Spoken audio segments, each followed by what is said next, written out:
All right, it is 7 o'clock, so good morning, everybody. Thank you for joining us for the fifth installment of our Virtual Leaders series as part of the CLC committee. And so today's guest is Val Solorzano of Coat Flagging. So Val, how we doing this morning? Doing well. How about you?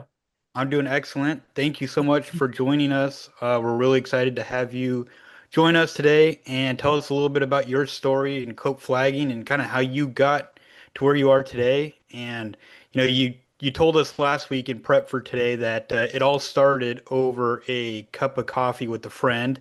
And so, can you take us back to the start and just kind of tell us how that happened and how you got into the construction industry and how Coat came to be? Sure. Morning, everybody. Thanks for joining us.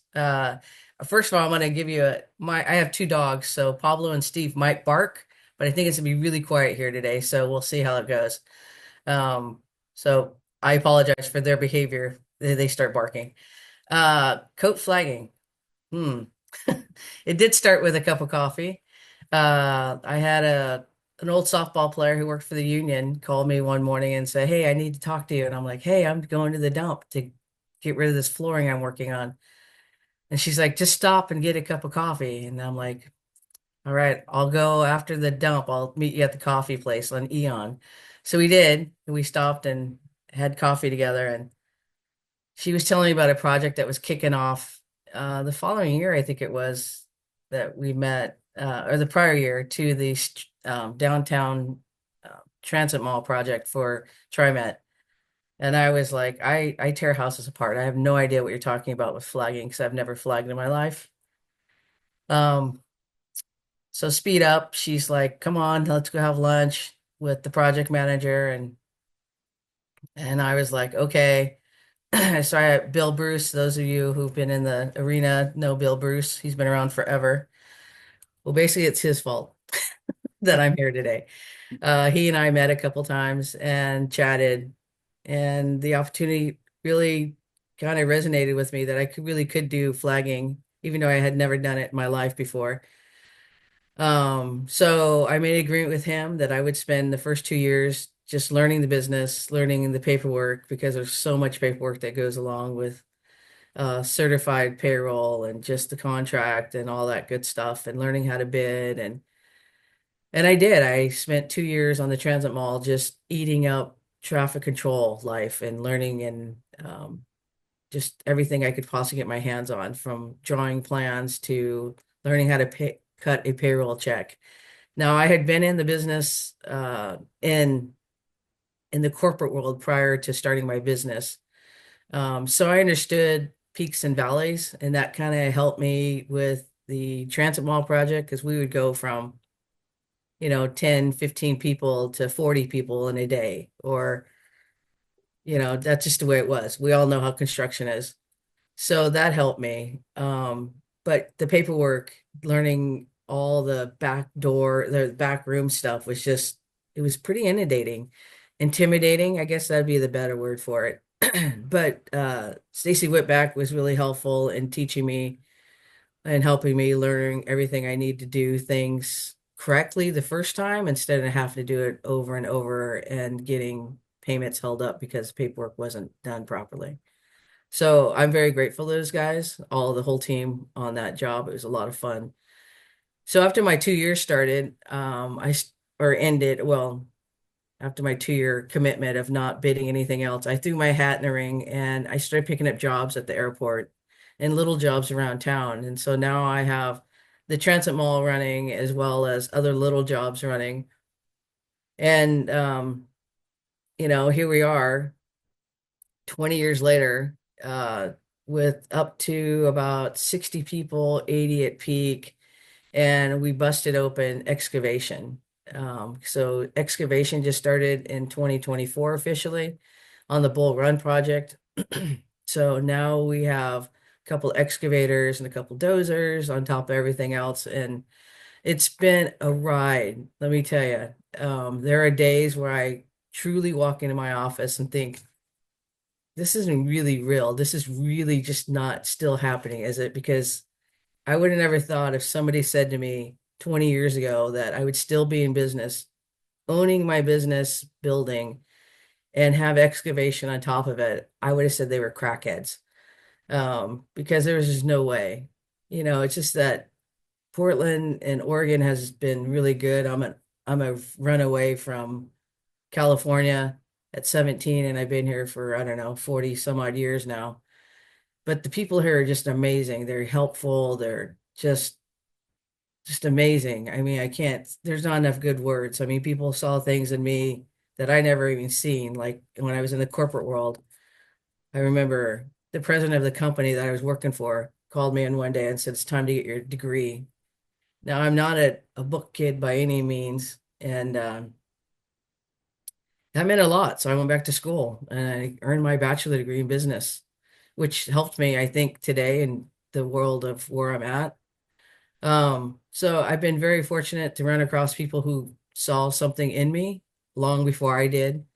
And I took their lessons and studied them. Like there are a lot of people that in the business world that I just sat back and watched and figured out, okay, I need to go ask them some questions and how come they do it this way versus that way? And, um, what is it that makes their magic happen?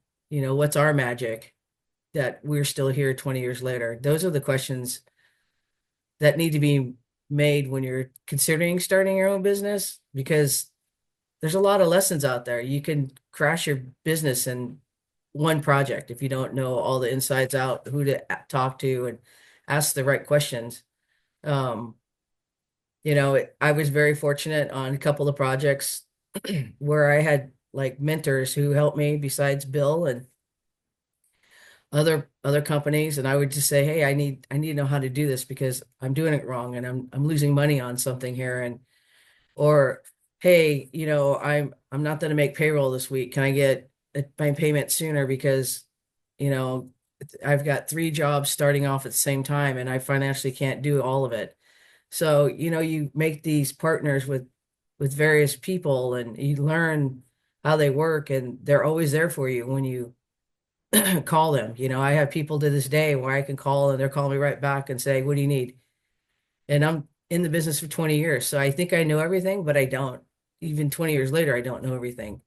And now with excavation, I'm learning a whole new arena that I've never played in. So I'm asking a lot of questions again. I feel like I'm starting all over again, but it's exciting and it's fun and I'm having a good time. So as much as owning a business is hard work and you sleepless nights, it's fun.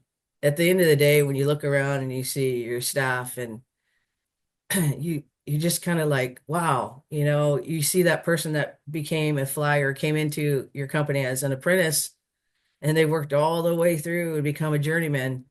And now we've made them a traffic control laborer, and they're on the brink of becoming a traffic control supervisor. That's awesome.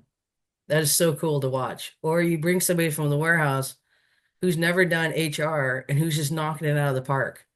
You know, those things are what make me still keep fighting to keep my business up and running and still doing what I'm doing today because that's some cool stuff. You realize that you're responsible for 60 people's families keeping their lights on and their kids fed or their cars running or whatever they have to do to keep going. That's the fun part of business for me. Um, and that's why I do it. That's truly why I do it to this day. That's great. Yeah, as you mentioned, it's some of the smaller things of the business that keep you going like that, those smaller moments, because there's a lot of not so fun aspects of being a business owner, and they can grind away at you, but you kind of have to rely on those little moments, those little wins to keep you going. But what was like you said, in 20 years of business, you've probably learned a couple things. What was one of the hardest lessons you ever learned? Kind of something you learned the hard way, but what did you take away from it in terms of, kind of a tough moment, business moment, but it taught you something, and it's something you are reluctant to repeat today. I'm a really trustworthy person. Like I was taught a handshake means everything. Well, sometimes it doesn't. Um, you know, Sometimes you get burned.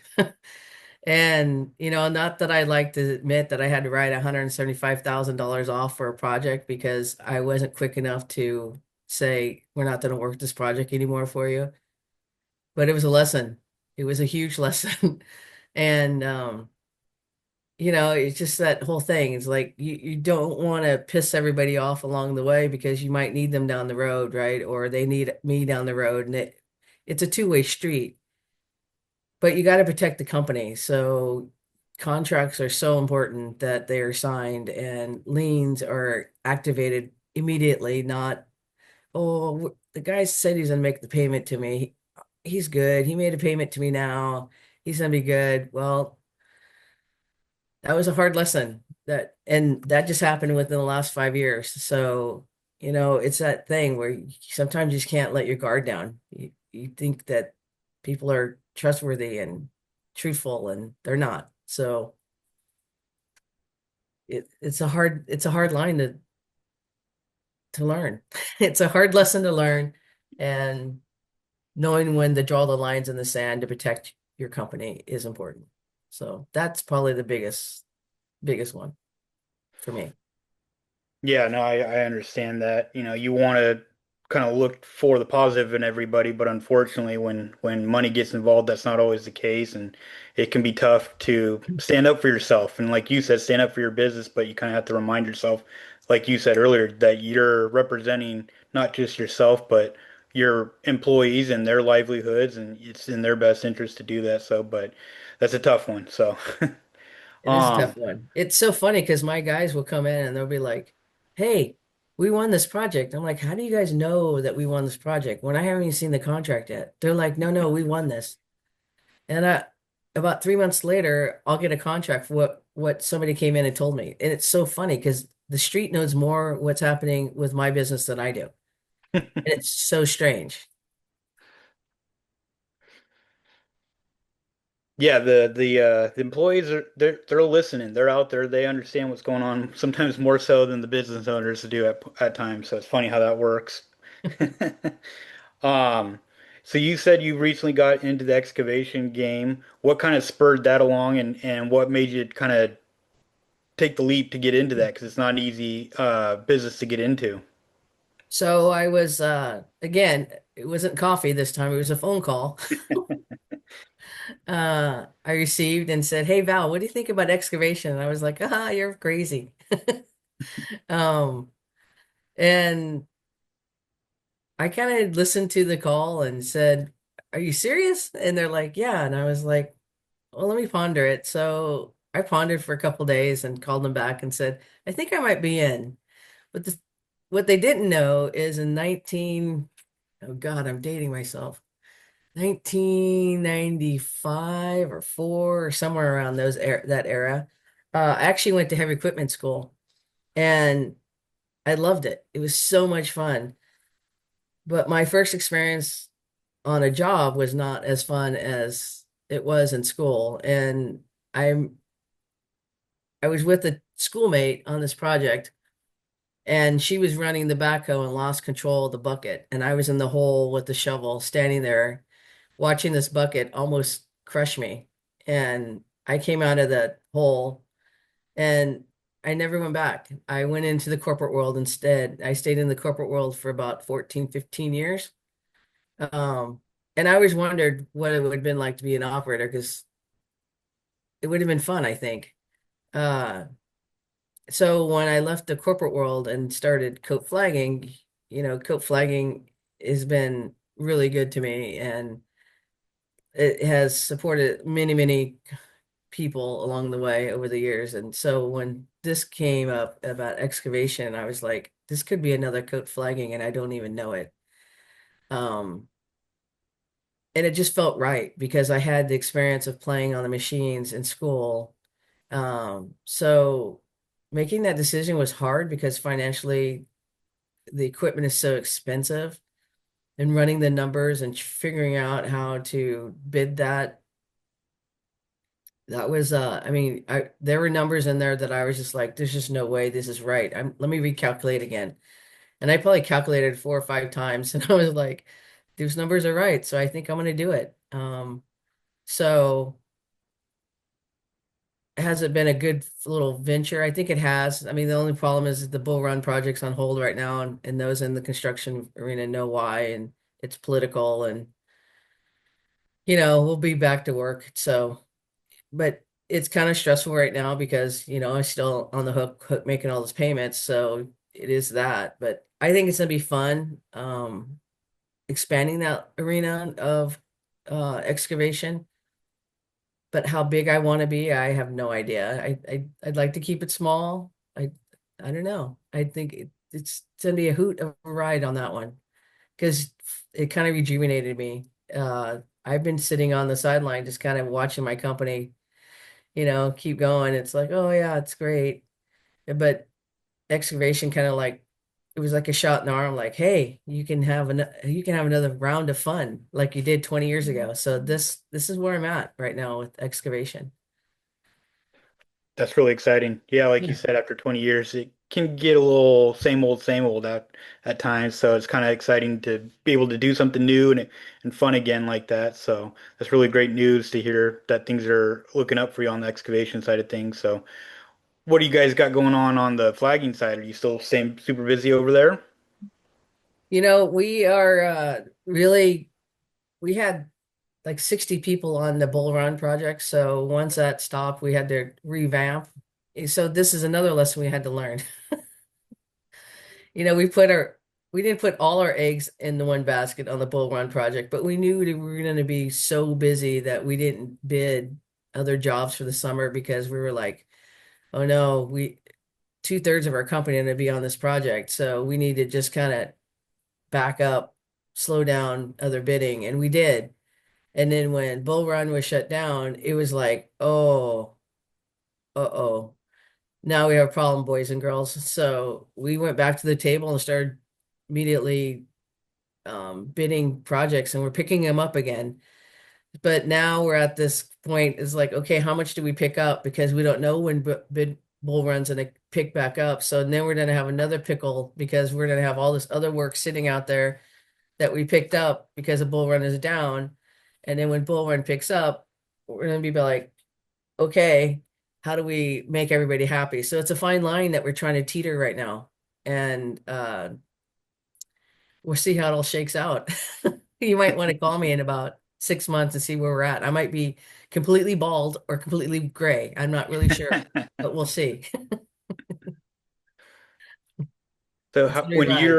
you're bidding work like that, with knowing that that's kind of the nature of the business, what kind of influences your decisions when you're looking at jobs and trying to decide whether or not to take jobs or just to pass on stuff? Because I'm sure people come to you with opportunities and you kind of have to turn them down. So what's kind of the thought process there when you're looking at work and taking jobs and kind of passing on jobs? Um, so we kind of have my team and I talk about this quite often because in January when we were looking at bidding, we're like, we're going to be really, really picky and just kind of pick the jobs that the contractors we really enjoy working with, who pay on a regular basis, who are good to work with financially, uh, personality wise. And we were just riding that boat for like 2.5 months. Now we're back in the old boat where we're like, hey, we got to take whatever we have because we got to get our workers back to work. Um, so that's one thing that was going now. But the other thing is how many jobs do you start at one? Because remember, when you start a job, it's 60 to 90 days, sometimes 120 days before you get your first paycheck off that job. So you're carrying that load of financial for those days. That means taxes and union dues and wages. There's no holding any of that back. So you have to financially have a pocket of money somewhere to feed that. Um, and what we've learned over the years is if we have one big job, like say, we just got off the red line, so that's a really big job. That's a couple year long job. We'll start one of those, and then we'll pick up a couple little baby jobs that won't hit us so bad financially. And then once we get the baby jobs up and running and we'll or red line was running, then we'll pick up another job. So we're always trying to stagger our dollar, so we're not having 4 or 5 jobs start at the same time. Because then you think about that. I mean, that's a lot of money sitting out there that you're on the hook for of a company. So uh, sometimes it gets a little scary, and sometimes it's kind of okay. We need to go to somebody we've been working with for a while. I'm like, hey, I can't wait 120 days. I need a payment in 45 days. And they'll be like, we can get it in 90 or 60. All right, 60 days. Cool. I need that. Um, so it's a I don't want to say it's monopoly. It's a shell game. Like, okay, we're gonna use this shell to get this money, and we're gonna get that shell to get this money, and then you can make your payments because when you're making a union payment and it's $140,000 for 1 year, that's a big money going out in 1 month. I'm sorry, it's $140,000 for 1 month of union dues. That's a chunk of money that's just gone. And when you have your weekly IRS bill for, 20, $30,000, and you have your state taxes that are like, $5,000, it adds up pretty darn fast on top of wages. So, um, it's a juggling act by trying to schedule jobs so they don't eat you up too bad. Yeah, that makes sense. I think we run into that a lot too, where it feels like owners don't fully understand that feeling, where Yeah. you've paid 4 or 5 weeks worth of wages and dues, and you're only getting paid on a monthly basis, and it's not coming in timely, and that can be really stressful. Yeah. So, Um, but you mentioned you've got up to 60 employees right now, which is pretty phenomenal, given the current climate where, everybody's struggling to find qualified employees, good quality employees. But you talked about how you do a lot of training, it sounds like in-house promotion and training. Can you talk a little bit more about that in terms of what you guys do there? so our 60 right now is juggling act. We're kind of there's only like 30 actually on the street, but we're sharing the work between 60. So that's kind of one of the things we're trying to help our people on is, hey, we know you're going to draw unemployment. If you work a day or two, you won't lose your unemployment. So if we're going to just keep rotating everybody through so that people still are there working for us. Um, and it's kind of helping everybody along the way. So in the meantime, while we're sitting on the sidelines trying to get everything, ready to go for the season to kick off, um, I'm really working with the staff to get education stuff done that has been on the sidelines and projects that have been sitting on the sidelines because we've been so busy. Um, when I was talking about the apprentice, watching the apprentice going all the way to TCS earlier, that's a 2 year gig to make that happen. And we said at the beginning of the year, identify 3 or 4 people that are just flaggers and kind of start mentoring them and talking to them and pushing them into the laboring side of traffic control so they can learn that portion of it slowly and methodically so they can understand and safety wise. And then once we get them into that step, and then we start mentoring them to become a traffic control supervisor. We also have quarterly safety meetings, and the staff comes in on their own time. It's cool because we make this. It's really fun. They get to spend half an hour with me, and then another half an hour with everybody else in the office, talking about things that we all need to address. And we feed them very well. And there's always some kind of giveaway and cool shirt that nobody else gets unless you come to the meeting. So we kind of entice them that way to join us, and it works. We also do that for our traffic control supervisors. We do 2 summits a year, and it's just for them. No one else is allowed in these rooms. And it gives the supervisors an opportunity to talk about things that they don't have time to talk about. And it also gives us time to train them on something like personal skills. We're actually having one Saturday. So I think we're talking about leadership again and letting things go because they have a lot of pressure on them out there. They're responsible for the setups. the people on the street, and then the public, of course. But and then they also get yelled at by the contractors if things go awry because they're on the hook for it all. So giving them an outlet to kind of spew and let things off their chest helps them, I believe, and it helps us understand what they need from us for training. So again, we'll entice them. They do it on their own time.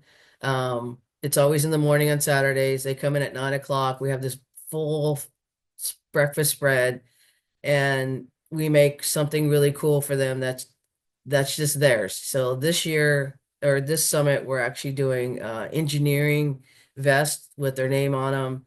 And because normally we just buy the normal vest, flagging vest, but they're all getting engineer vests this time around. So they're pretty stoked about that. And there's probably 30 of those people that will be in on Saturday morning. So that's how we kind of keep everybody um, enticed. And then the other thing is we work with the union because we're a union shop, and we really hammer on them getting in there to teach harassment class yearly. They say they can do it every other year. I think it should be done yearly, so we're hammering into the training as part of our company values. Like it's every year, everybody's got to go through it, even the office. So um, training is really important to make sure everybody understands. We have a gentleman or a QA person that goes out on jobs who just drives jobs every day, checks them and makes sure everything's okay. And if there's a new apprentice, he'll spend quality time with the new apprentice, new employees that come on. And we're the first company who's ever done that. Now we see other companies starting to do what we're doing, having a QA person who's actually checking jobs and doing toolbox meetings on the job sites.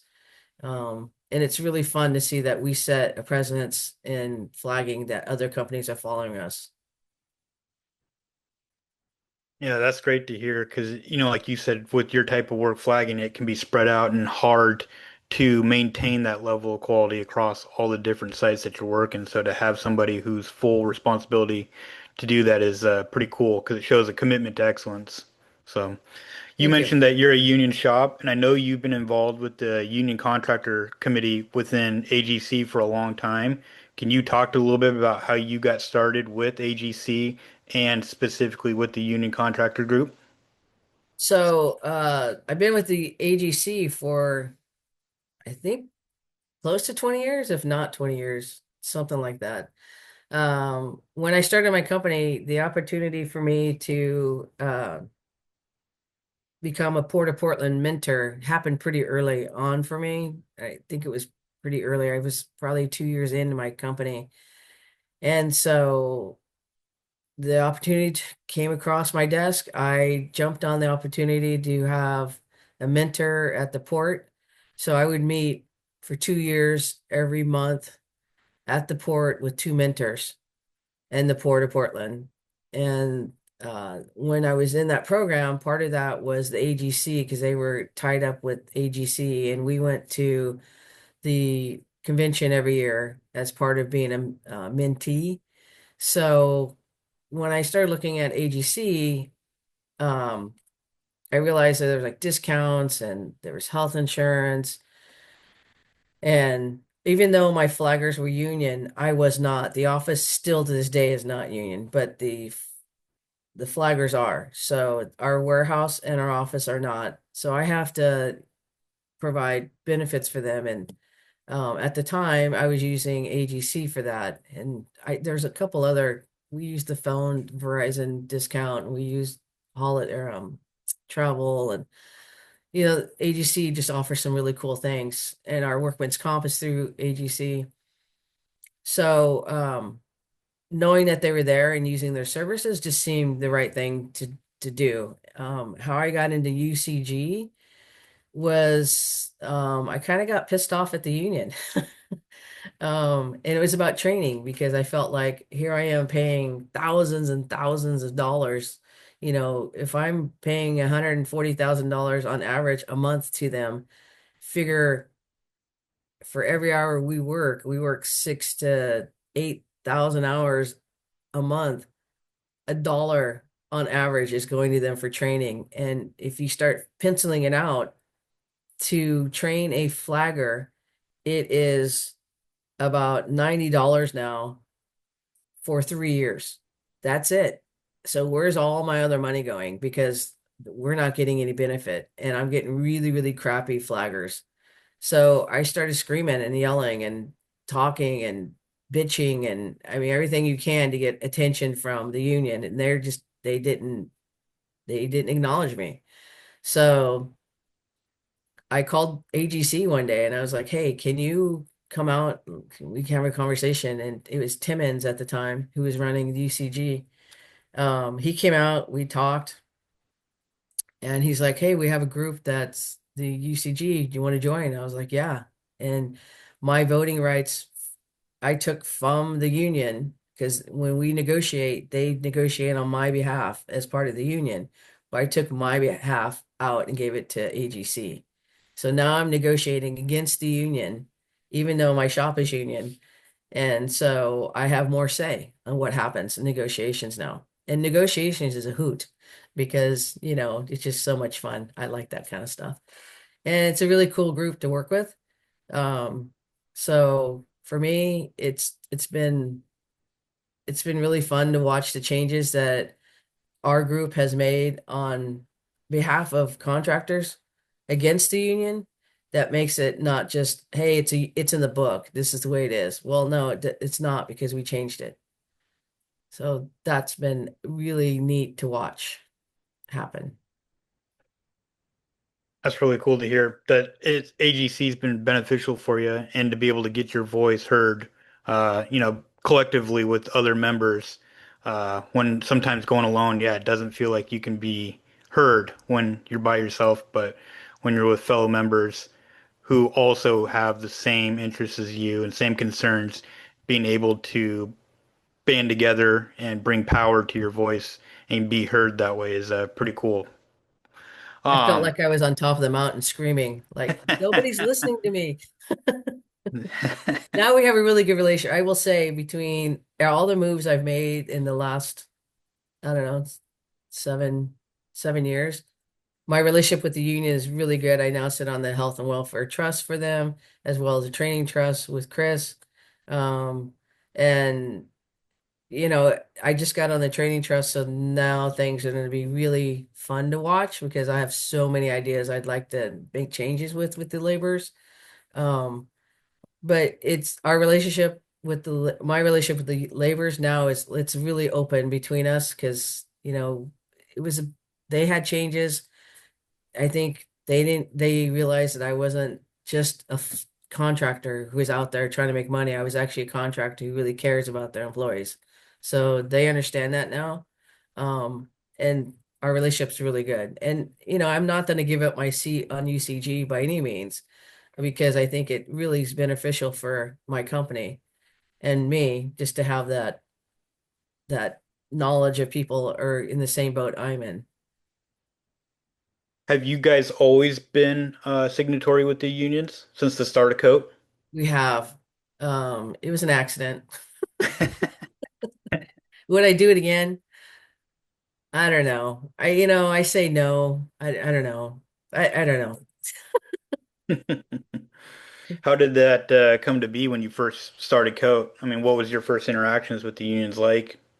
It was kind of just part of the project for the transit mall, and I didn't know I could just been a PLA because I didn't know enough. So I signed the full fledged at the time.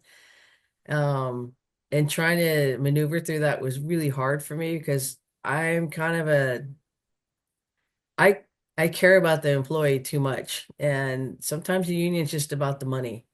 They just look at numbers and think, oh, well, look how much money we make out of this, and I'm like, but this benefit doesn't benefit the employee, and they're like, no, but it does, and I'm like, okay.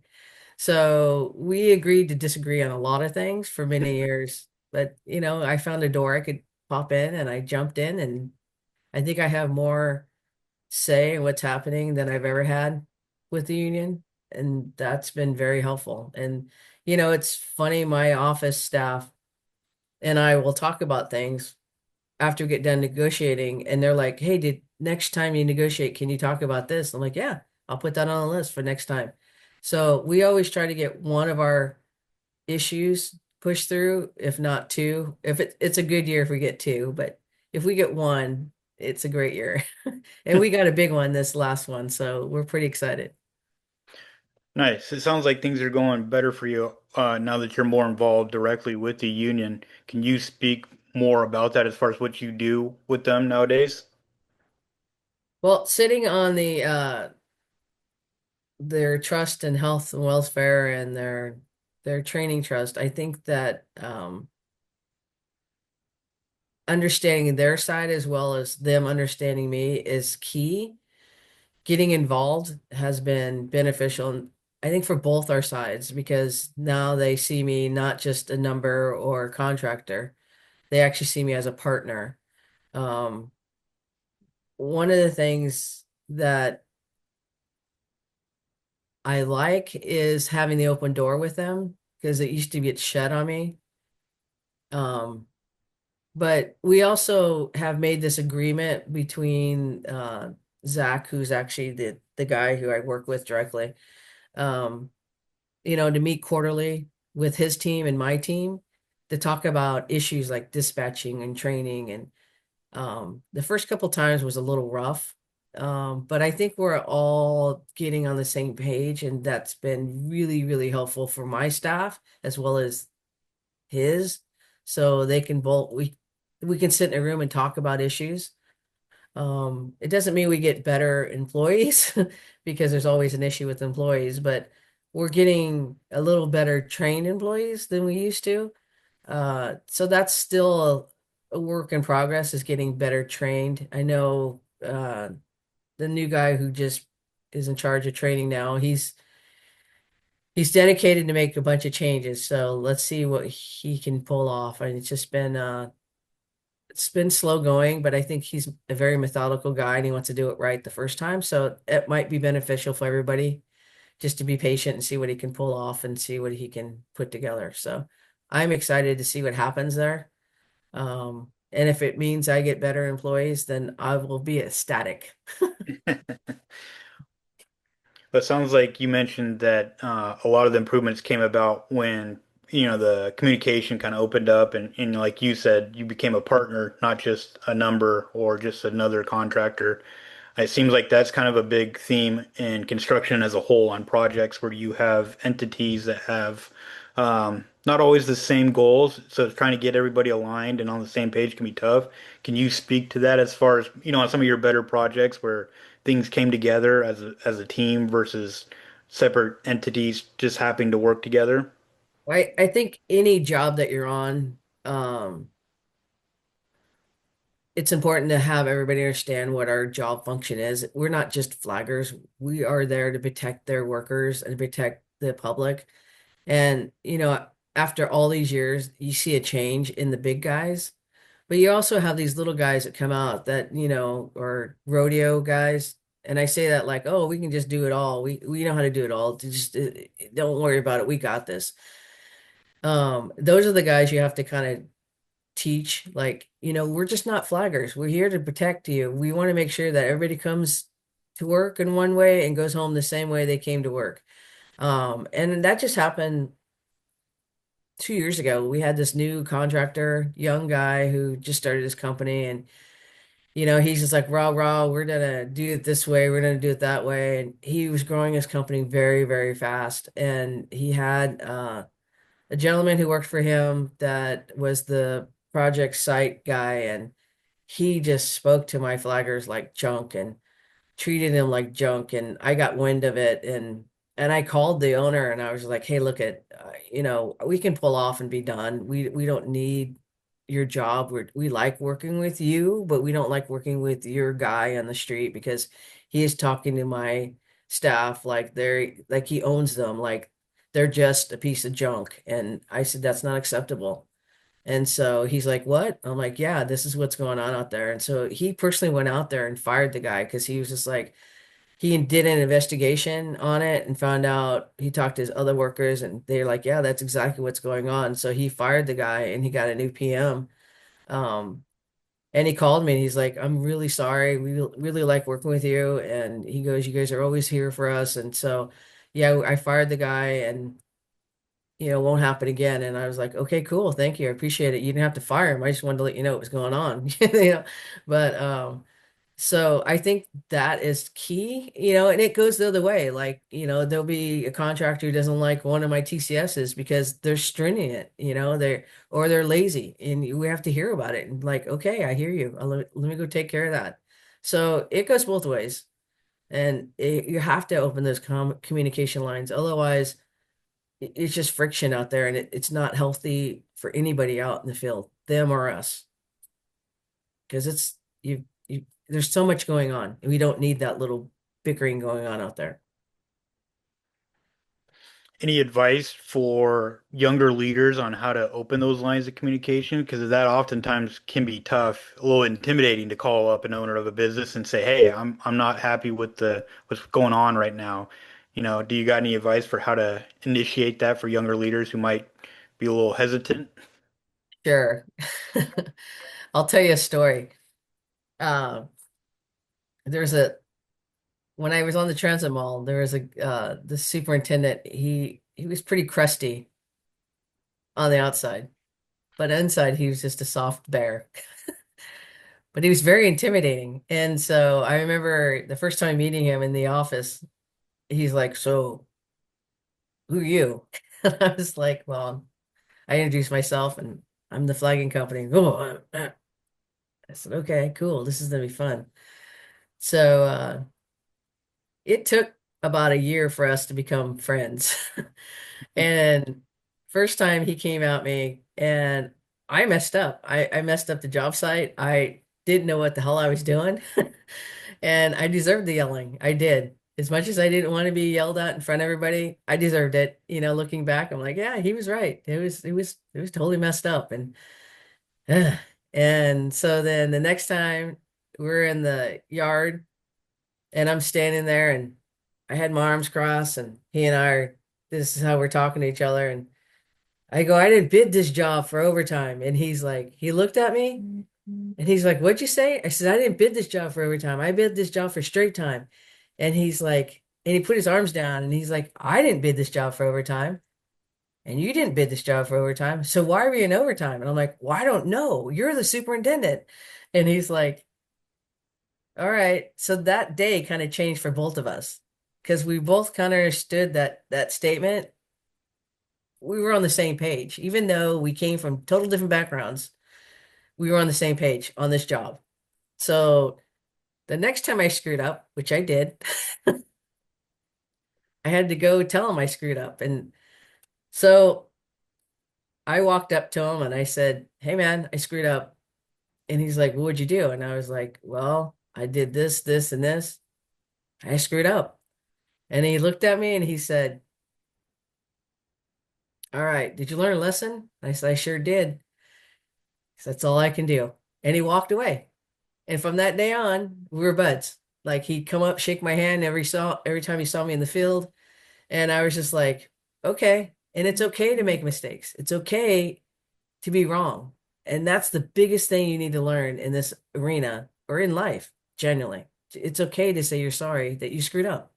Hey, I don't know it all. I'm not a know-it-all by any means, and I screw up quite often. I'll tell that to my staff. I'm like, I miscalculated that by, 50 cents. Sorry. That's on me. It's okay. I loaded the truck because I still load trucks once in a while, and I missed 4 cones. That's on me. Somebody go out there and please to go deliver them for me. It's okay to be wrong, but you have to admit you're wrong. Don't be that person who's, I didn't do that. That wasn't me. Because it's like having coins in your bank. Um, when I say that, whenever you say you're wrong, you put a coin in your bank. So when you have that, you have to spend your money to make sure that you're okie dokie. I'm gonna take some coins on my bank. I screwed up. Here you go. It's a way of saving face in a way, but it's also a way to say you're big enough to say I made a mistake. So I don't know. I think that's the way that I've learned in the construction. I learned it pretty early. And, people come to you to ask for favors, right? Because they're gonna be like, oh man, I screwed up. I forgot this. I forgot that. Can you help me out? Like, yeah, that's another coin in my bank I can use when I screw up. Hey, I scratch your back, you scratch mine. It's never easy to make that phone call to say I screwed up, but you have to do it. And if you don't, people will be like, oh, who are you?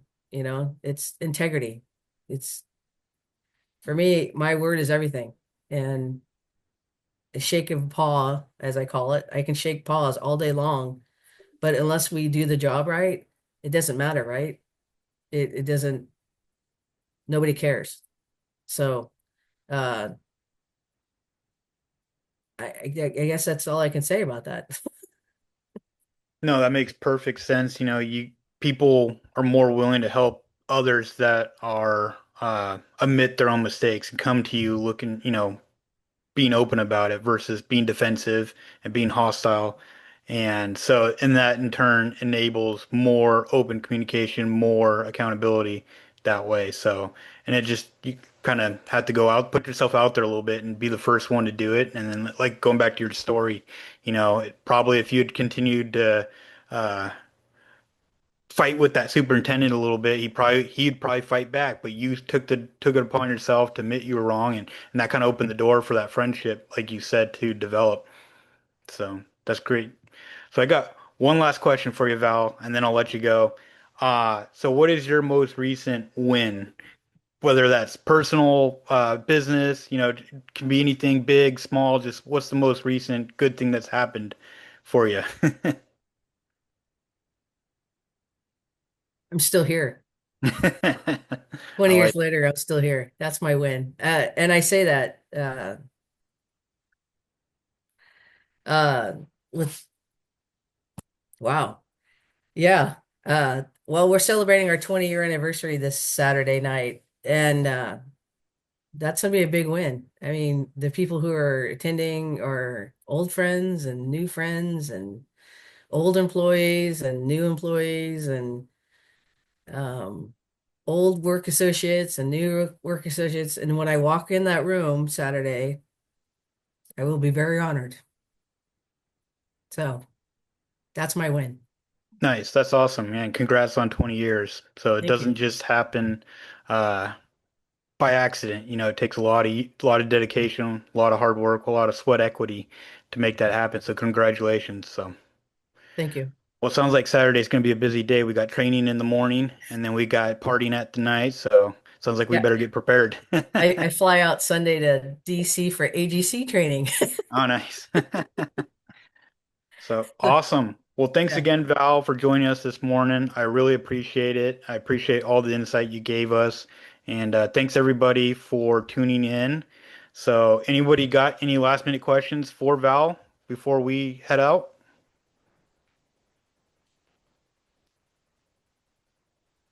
Nope, doesn't look like it yet. I don't think the coffee's hit everybody quite yet. So, but thanks again, Val, for joining us, and thanks everybody for tuning in. We'll see you next time.